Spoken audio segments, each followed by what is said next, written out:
ఈ దినాల్లో ఎక్కువగా ఆ, క్రిస్మస్ కార్యక్రమాలు అని ఏర్పాటు చేసి భోజన కార్యక్రమాలు పెట్టడం అని, లేకపోతే వస్త్రదానం చేయడం అనేటువంటిది, ఇంకా రకరకాల కార్యక్రమాలు చేయడం అనేటువంటిది చాలామంది సంఘాలు సేవకులు చేస్తూ ఉంటారు.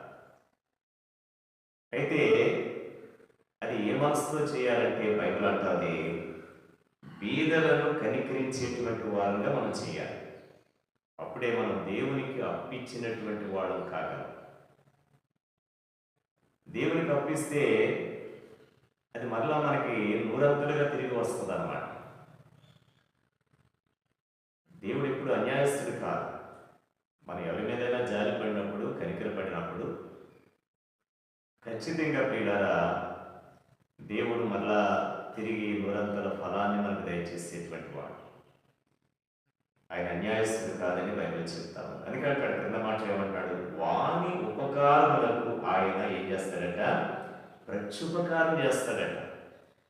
దేవునికి అప్పిస్తే దాని అర్థం ఏంటంటే, బీదలను మనం కనికరిస్తే, ఎవరైతే కనికరించారో, ఎవరైతే వారికి అనగా బీదవారికి ఉపకారం చేస్తారో, అక్కడ అన్నం పెట్టారో, చలి కాచుకోవడానికి పిల్లగా నిపురం ఇచ్చారో, లేకపోతే ఆ వస్త్రాన్ని అనుగ్రహించారో, దేవుడట అటివారికి, అంటే ఎవరైతే ఉపకారం చేస్తారో వారికి ప్రత్యుపకారం దేవుడు చేస్తాడట.